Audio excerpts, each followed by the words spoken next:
as you will see later on with the so-called antidepressants, it's very important to understand how the receptors work. And for antipsychotics, it's not just the dopamine receptor, particularly the D2 receptor you'll have to be worried about. You also need to look at serotonin receptors, muscarinic receptors, because antipsychotic pharmacology is really, really complicated. So, yeah, I recommend checking out the NEI Psychopharm video on this. They do a good job of summarizing at least the basics, but we'll cover these in more detail as we go along.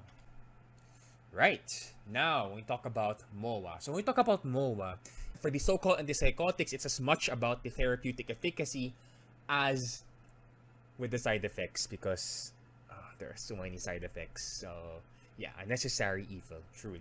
Now, talking about therapeutic efficacy itself is no walk in the park. Although, I could oversimplify it by saying that, okay, they block D2 receptors.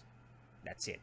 But it's really hard to, even for me as a student, it was very hard to make that connection between, okay, dopamine type 2 receptor, positive symptoms of schizophrenia. But what's the connection? What does the dopamine type 2 receptor actually do in a healthy, functioning individual without psychosis? What does it do? Okay, this will depend on what part of the brain we're talking about. So even though it is a dopamine type 2 receptor among 4 receptors, yes, but depending on the part of the brain, it can have different functions. So in terms of how it works for schizophrenia, let's focus on the D2 receptors in the mesolimbic pathway. Okay, mesolimbic pathway first. Okay, in the mesolimbic pathway, the D2 receptors there, traditionally they have been associated with rewarding feeling that is often associated with addiction, pleasure. So those are the D2 receptors and nucleus accumbens. But what if I give you a different perspective in that it's not all about pleasure and addictive behavior, but rather salience.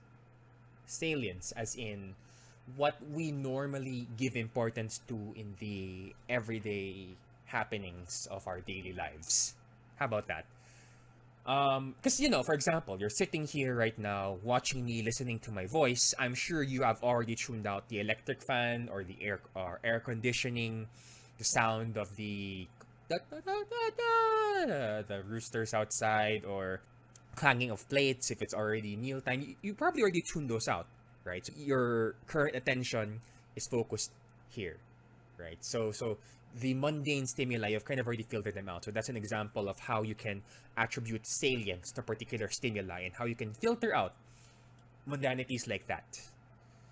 For people with schizophrenia, dysfunctioning in dopamine signaling, I'm not going to say excess or deficiency because again, we have never really observed anything definitive to that. But I will just say dysfunctions in dopamine signaling, particularly in the D2 receptors in the mesolimbic pathway for people with schizophrenia, these have been linked to what we call aberrant salience. aberrant Salience is, for people with schizophrenia, they experience it as like there's just something in the air, something different. We call this a delusional mood. Normally, for example, you're walking outside and, the sun is out, you can hear the dogs barking on in the neighbor's house, for instance, and you can feel the heat or the rain or the wind. Normally, these things, you just filter those out because, there's no salience to them for you at the moment. But they might feel heat at the back of their neck from the sun. And, instead of, filtering that out, they might give a higher level of importance to that stimuli and add in a delusional component to the interpretation. So instead of interpreting it as, oh, that's the sun, it's bearing down on my neck, they might add another layer of meaning in that, this is heat from the cameras watching me, from the government spy satellites, something like that, right? Normally, you're able to filter all of that out. But if you have problems with attribution salience, that that gets disrupted, and suddenly the world is, it's called ripe with meaning or plump with meaning, and you start attributing salience to things that are not, that are otherwise just mundane stimuli. So the so-called antipsychotics, you block the D2 receptor in the mesolimbic pathway that helps with reducing aberrant salience. Yan. Another is balance with regards to what we call top-down and bottom-up signaling. What are these? These are very technical terms, so I'll try my best to keep it simple. If you have done pain pharmacology, let me carry my mic with me and move to this side. You might have seen figures like this, which is how pain or any like sensations like from external stimuli make their way from the senses, not just the five senses actually, because we have more than that, right? To the brain, and then how you perceive it as, well, pain, touch, pricking, heat, things like that. Okay, so you have the stimuli, right? For example, touches your hand, then it converted into electrical blah blah blah signals, and it makes its way to the brain. The brain interprets it as touch, for instance. That's what we would call bottom-up signaling. So really, the sequence of information processing from the periphery of the senses, so stimuli from the external stimuli to the central component, the brain, and then the brain will interpret that. That's bottom-up. That's bottom-up. So from the bottom up, so it's bottom-up signaling. What is top-down? Top-down signaling is when information processing is more slanted towards your prior beliefs or experiences. And a good example of this is an optical illusion. So for example, I see a pattern of clouds in the sky because my prior beliefs and experiences are particularly favoring a certain Pokemon. My brain may then push an interpretation that these clouds are shaped like a Munchlax, a Gunbei. That is top-down processing, okay? What happens then if my brain kind of is more slanted towards top-down? It's the top-down processing than the bottom-up processing, because these two can happen simultaneously. But what happens if the top-down processes of processing info override bottom-up? So for instance, I keep believing, so let's go back to that being spied on by government cameras and satellites earlier. So I keep believing that the government is spying on me with spy cameras that are hidden in bushes, even though that's like top-down processing, even though bottom-up, I do not see any cameras, I do not see any people hiding in the bushes, for example. But the top-down processing, it keeps pushing that belief, that false belief that, hey, there are people spying on you. Eventually, the bottom-up processing might have to compensate for that. How? It might end up it might create perceptions that are there even though there are no stimuli. So for example, I believe strongly that people are spying on me, but there's no one here. So eventually my brain might compensate for that overriding top-down processing with some bottom-up, that in the form of heat on my neck, for instance. So even though there are no cameras and the sun is not out, my neck might start feeling hot. So that is called a tactile hallucination we mentioned earlier, right? So a thermic tactile hallucination might start developing to compensate for the top-down processing overbearing. On the flip side naman, what if the bottom-up processing is overloading, in the sense that, so it might start with the tactile thermic hallucination that, oh, okay, my neck feels hot, but it's, the sun's not out, and it's kind of windy, and I don't really have a fever, so why is my neck hot? But then again, the bottom-up processing is kind of pushing that perception of a stimuli that's not really there.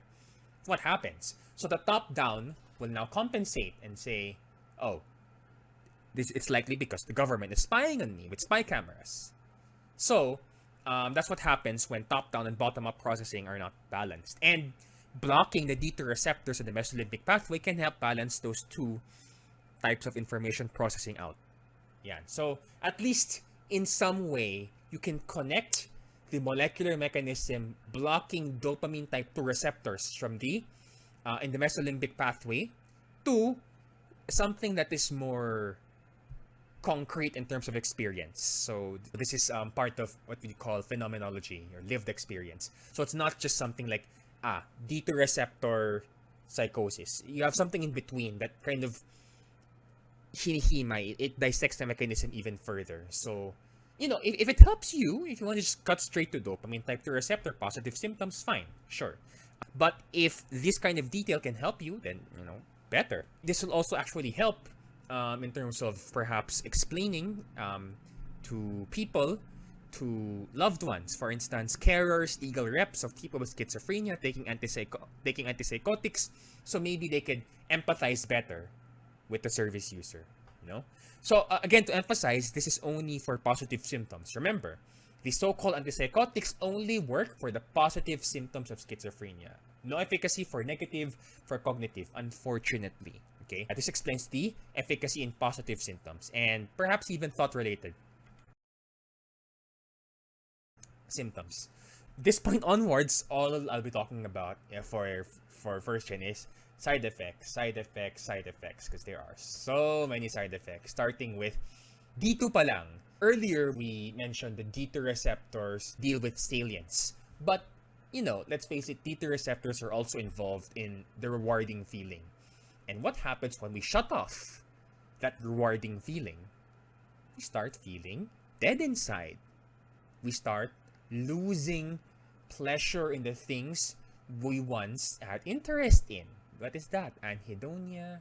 Basically the ass of negative symptoms. So this is what we would call secondary negative symptoms. Take note, secondary. Why? These are negative symptoms that are from the antipsychotic. There are negative symptoms that are primarily due to the schizophrenia itself, due to dysfunctioning dopamine signaling in the mesocortical pathway. Those are the primary negative symptoms. But there are secondary negative symptoms from the antipsychotic that might make this worse. Unfortunately, again, that's part of the necessary evil talaga, in that there is really an urgent need to address the positive symptoms of schizophrenia. You notice naka-bold yung words dito. Why?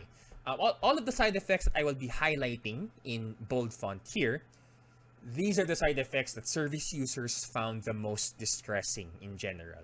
So the first on the list would be the secondary negative symptoms. Something you really gotta pay attention to, something you gotta orient people on, because they're really not a fan of this, right? So you better, it's an art really explaining this without scaring people off. Again, necessary evil. That's the framework we're working with here.